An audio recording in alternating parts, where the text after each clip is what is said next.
Donc la voiture, je l'enregistre et je la ferme.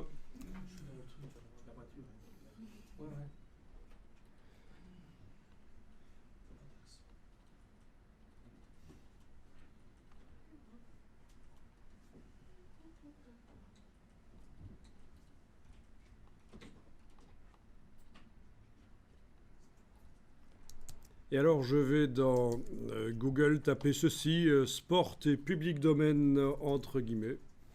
Sport, public domaine. Je ne demande pas une taille d'image particulière. Et je vais me servir de ces images pour faire des petits tests. Donc notamment, vous pouvez prendre, vous avez certainement ici l'image de ces deux alpinistes de cascade. Voilà. L'image est petite, mais bon, c'est pas grave. Je peux peut-être regarder si elle n'existerait pas en meilleure qualité en cliquant sur rechercher par image, mais non, je ne vais pas avoir une meilleure qualité que cette dimension-là, mais c'est pas grave. Et donc, dans le dossier d'aujourd'hui, je vais enregistrer ça sous le nom tampon, etc. Parce qu'on ne va pas faire que du tampon. Tampon, etc. Voilà, j'enregistre l'image de cette chute d'eau.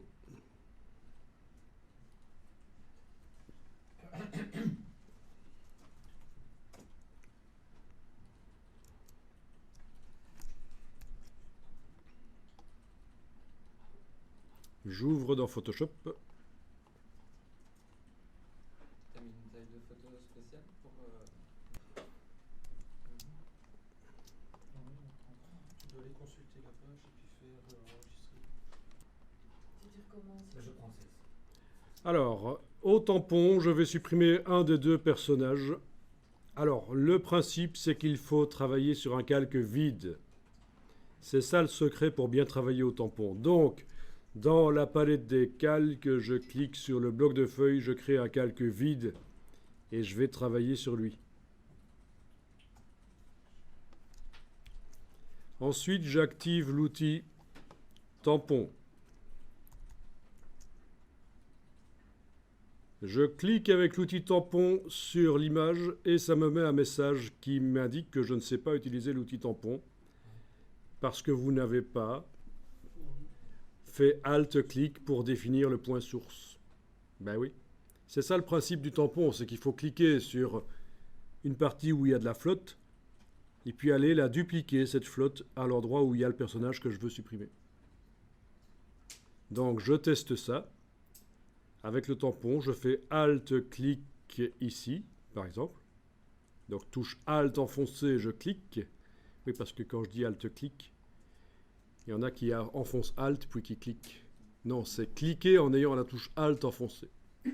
Et puis je viens dupliquer ici en passant. Vous voyez la zone de prélèvement, la petite croix. Elle va toujours rester à la même distance de la zone d'application. Parce que l'option aligner est cochée. La plupart du temps, quand vous allez utiliser le tampon, ce sera comme ça. Bon.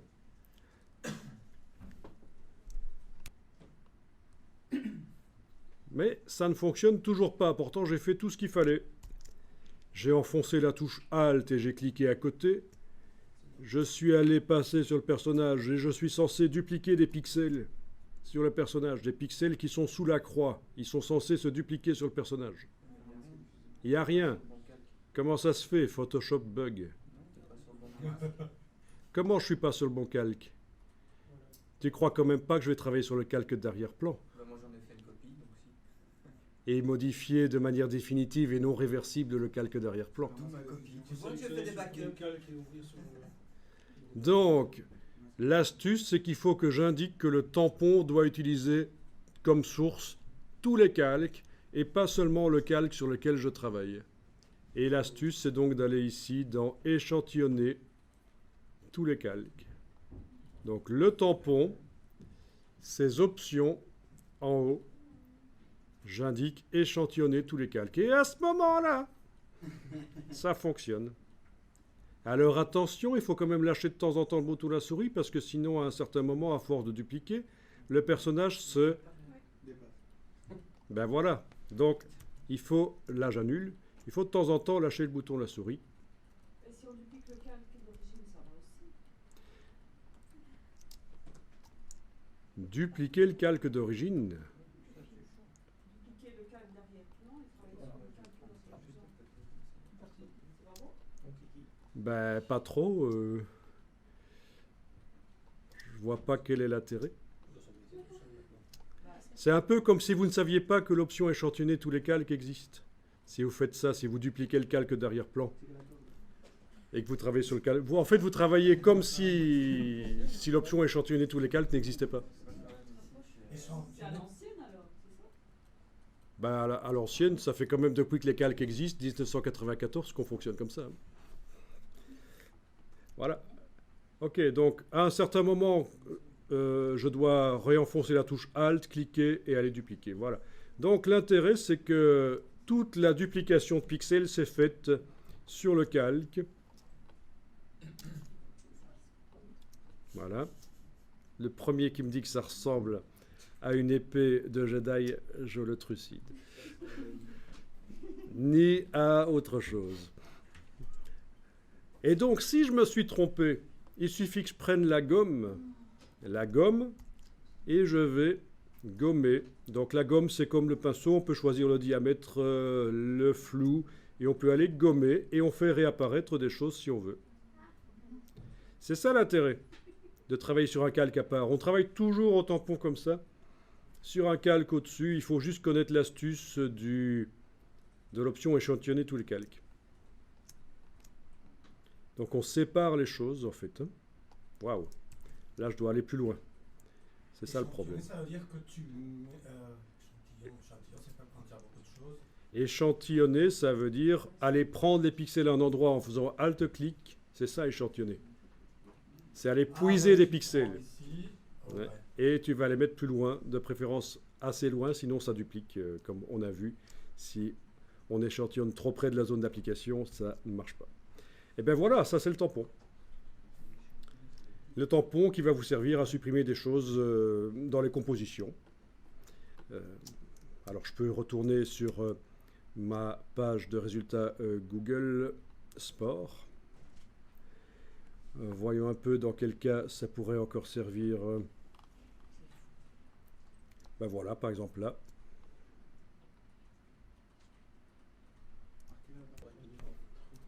Bon, voilà, j'ai cliqué sur recherche image et je tombe sur la même image en 3800 sur 2000 pixels. Et donc je vais retirer par exemple le pied là au-dessus, à gauche. Je trouve que la photo est géniale, superbe, sauf le pied.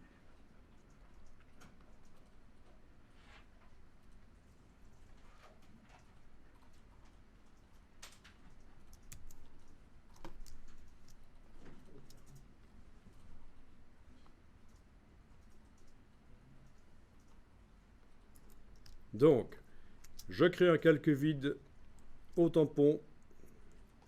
Je vais aller prendre des pixels là, par exemple.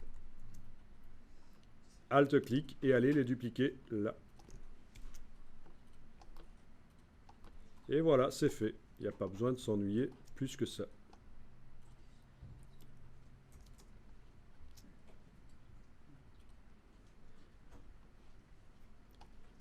Donc si vous avez des photos d'un hôtel pour une brochure et qu'il y a malencontreusement des choses qui apparaissent et qu'elles ne devraient pas, vous allez pouvoir les supprimer comme ça, notamment des câbles téléphones, ce genre de choses.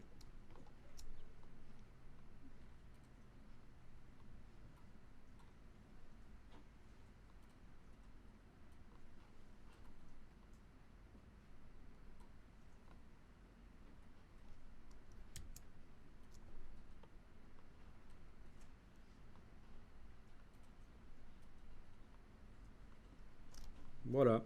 Ici, ça vous ennuie qu'il y ait les personnages à droite, et peut-être même ceux à gauche. Calque vide, tampon. Alors ici, je vais réfléchir un peu. touche Alt et je clique au niveau du sol, là, voyez. Et je me dirige également au niveau du sol un peu plus loin. Vous voyez, Alt-clic, je clique au niveau du sol. Donc je prends des références visuelles.